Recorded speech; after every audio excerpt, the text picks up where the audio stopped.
passionnée par la communication.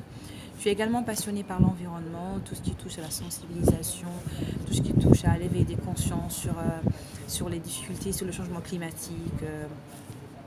Et j'ai vraiment trouvé ma place au sein de cette ONG parce que déjà, ils encouragent, l'ONG encourage, l'organisation, l'association encourage le volontariat des jeunes, mais également surtout au fait des femmes. Les difficultés. Alors, être femme, être engagée. Je pense que ce n'est plus maintenant difficile du tout d'être femme et être engagée dans une organisation, que ce soit dans l'environnement ou pour les droits humains. C'est devenu naturel chez les femmes. Les femmes sont, je pense qu'en Mauritanie, les femmes sont beaucoup plus engagées que les hommes.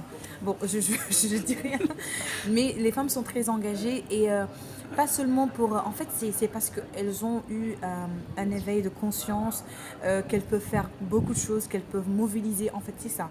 Les femmes ont une capacité de mobilisation, en fait, plus que la normale. Elles peuvent mobiliser, elles peuvent encourager les jeunes, les enfants, les moins jeunes. À s'engager vraiment avec cœur. Les femmes, tout ce qu'elles font, elles le font avec cœur.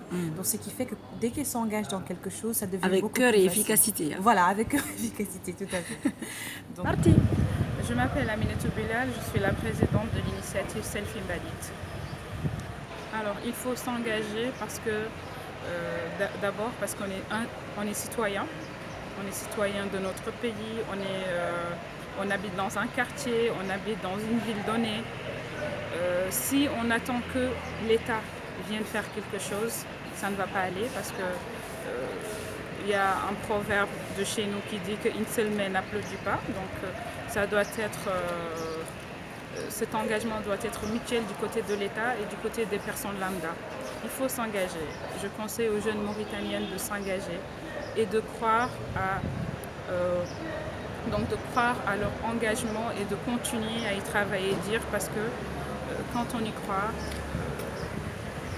en général, ça donne. En général. Femmes, pour les sensibiliser sur la visite prénatale et de s'occuper d'elles-mêmes pour que l'enfant puisse naître. Et aussi de faire l'allaitement maternel et de faire aussi vacciner les enfants pour que les enfants ne soient pas malnutris. C'est pour cela que je me suis engagée et ça me touche au cœur que je vois un enfant qui est malnutri ou bien quelque chose comme ça. Des fois, si je les vois, je les envoie ou bien je les accompagne même pour qu'ils puissent être pris en charge. Et aussi, j'ai fait beaucoup de causeries, beaucoup de sensibilisation dans ce domaine-là pour que les femmes s'occupent d'elles-mêmes et que l'enfant aussi soit bien entretenu pour qu'il soit sain. Qu'est-ce que l'engagement associatif en tant que volontaire vous a apporté? Vous êtes volontaire parce que vous n'êtes pas salarial au sein de votre association. C'est-à-dire que le volontariat, c'est quelque chose c'est un don de Dieu. Par exemple, moi, lorsque je me suis engagée, je n'ai pas de salaire, je n'ai rien, mais j'accompagne les femmes, je les oriente et ça m'a donné un poste social. Moi, c'est Siham Hamadi. Je suis la coordonnatrice de la ligne d'assistance téléphonique destinée aux enfants et femmes en difficulté, 801010. C'est une ligne d'assistance gratuite créée par notre ONG, l'AMSME, l'ONG AMSME, l'Association mauritanienne pour la santé de la mère et de l'enfant. Notre travail basé ici sur le volontariat. Je trouve que c'est très important que les femmes s'impliquent dans le cadre de la volontariat pour avoir beaucoup de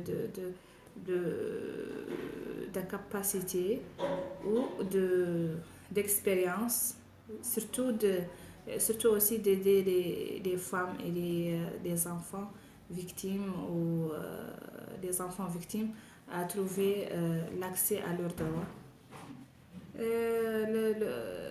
Comme tous les travail en volontariat, c'est très difficile d'apporter le travail en volontariat, mais avec la volonté et aussi l'engagement, je crois que c'est très facile aussi d'être volontaire.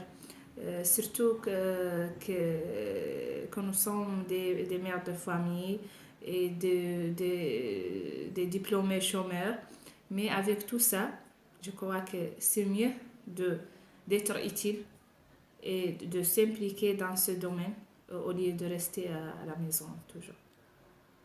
Albert, je suis psychologue de formation, enseignante, journaliste, blogueuse, basée à Tombouctou, qui est une ville au nord du Mali. Je suis arrivée au volontariat à travers d'abord le blogging et ensuite ça s'est transformé en un activisme pour les droits sociaux et puis les droits civiques des populations au nord du Mali. Comment même je suis arrivée au blogging, c'est la situation d'insécurité dans laquelle nous nous sommes retrouvés en 2012 au nord du Mali, à Tombouctou, où il n'y avait pratiquement plus de presse. Tout le monde a été parti, la ville était sous le contrôle d'individus que moi je ne peux même pas catégoriser. Certains se disent indépendantistes, d'autres sont djihadistes, d'autres on ne sait même pas ce qu'ils veulent, juste piller et puis s'en prendre aux pauvres populations. Il fallait une voix pour dire ce qui se passait. Moi, bon, je me suis lancée dans le blogging pour ça, pour vraiment faire du témoignage citoyen à travers le blogging et avec mon style bien à moi. Du blogging maintenant de 2012 à 2015, j'ai créé Sankorelabs, qui est un tiers-lieu où nous essayons vraiment de booster la jeunesse de Tombouctou pour réagir et agir vis-à-vis de la situation, agir aussi avec l'aide des nouvelles technologies. C'est pour ça que nous développons ici à Sankorelabs des petits projets pour lesquels nous n'avons pas de fonds. Nous répondons toujours à des appels à propositions qui sont faites à ligne. Et maintenant, nous proposons nos projets et Dieu merci, maintenant, trois de nos projets sont en train d'être réalisés, notamment le plus important est le projet Accès à la justice, avec le lien important avec les nouvelles technologies. Nous avons un site internet pour le projet Accès à la justice.ml. Nous avons un concours de vidéos mobiles pour les jeunes, pour les intéresser aux droits humains. Ainsi, le concours porte sur l'importance du recours à la justice.